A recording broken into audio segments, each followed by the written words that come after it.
need to engage with this individual, try to keep a certain amount of distance and observe which hand it is. So say for example, so what's your name? Barry. Sorry? Barry. Barry? Can I borrow your Barry for a second?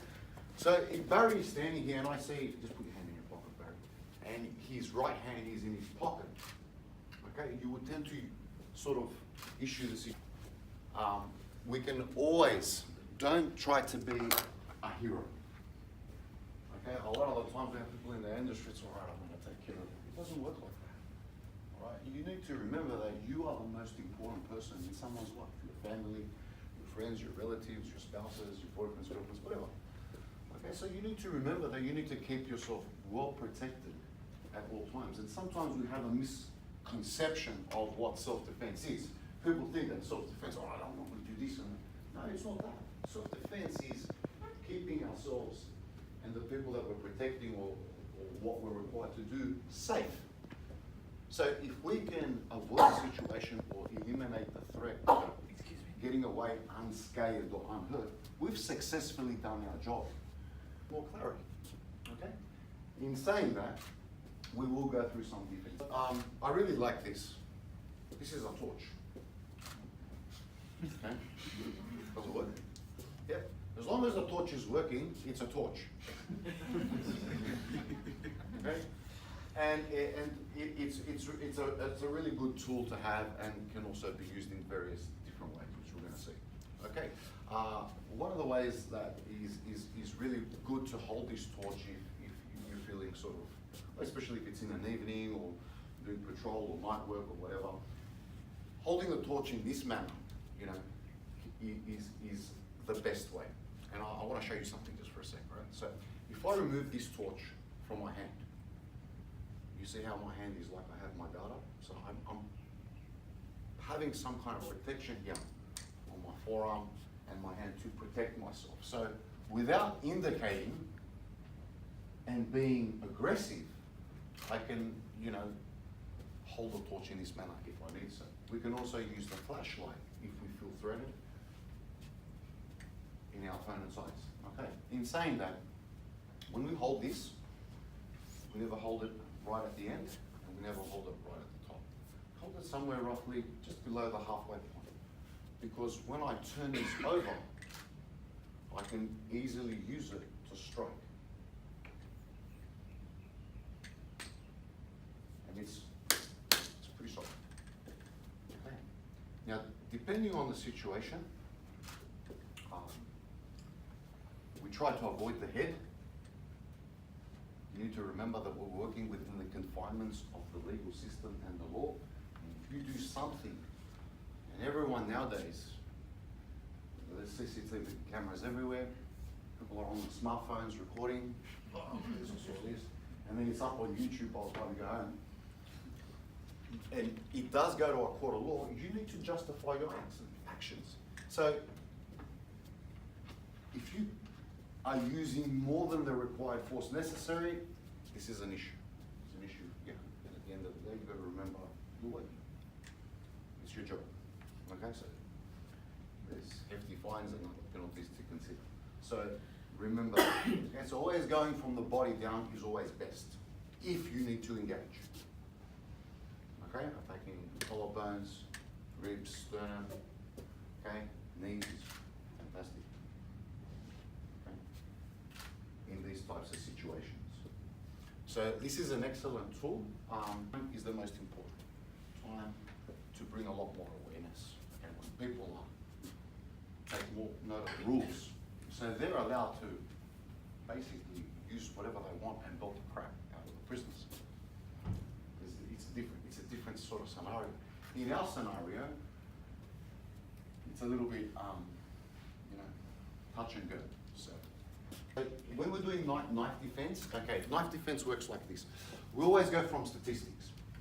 We can't replicate exactly what's going to happen. This is completely impossible. Whoever tells you otherwise is wrong, right?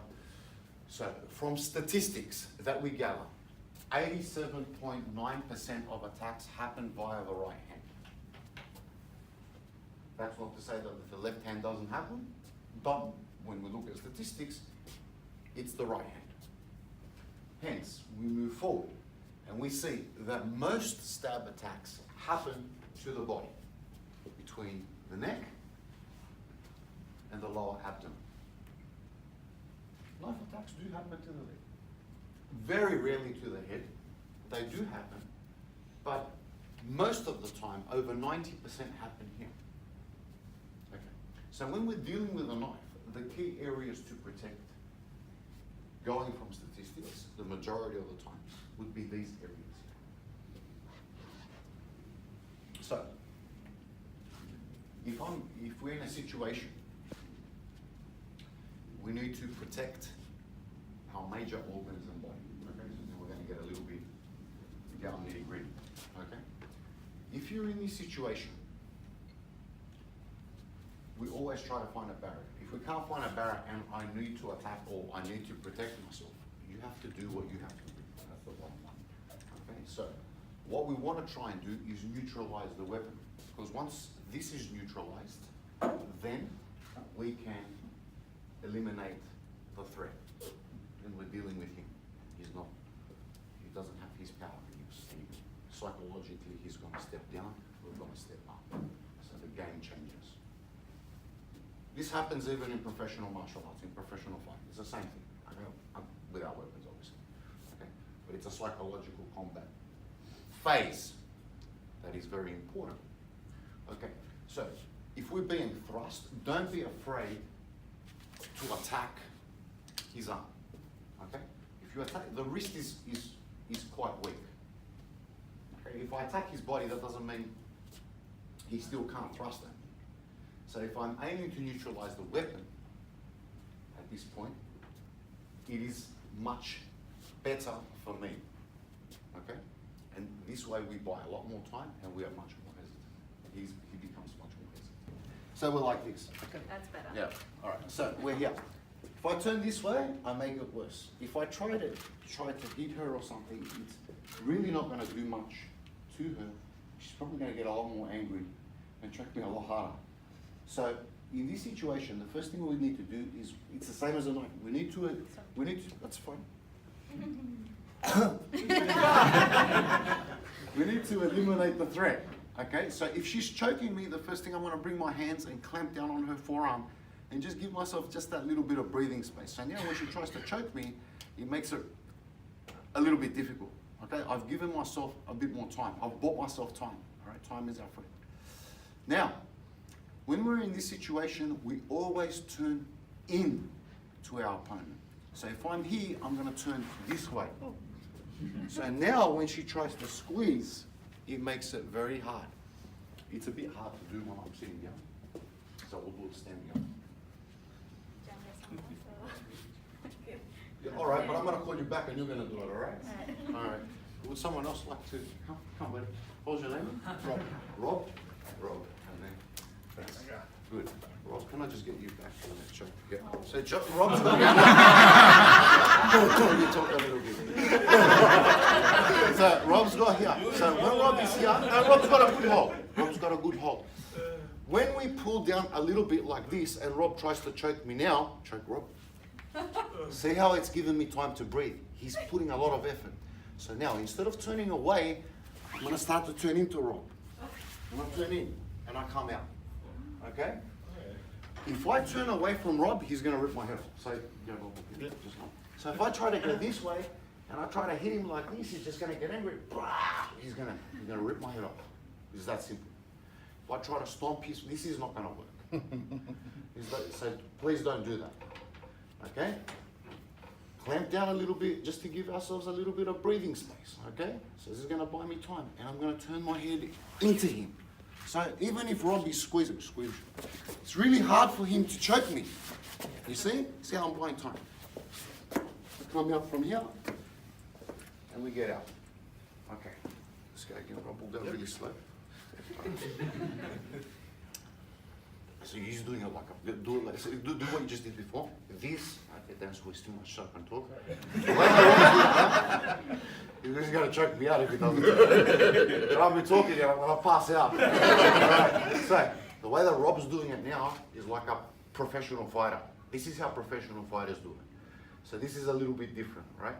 This way I will pull this arm down. like that, and then do this.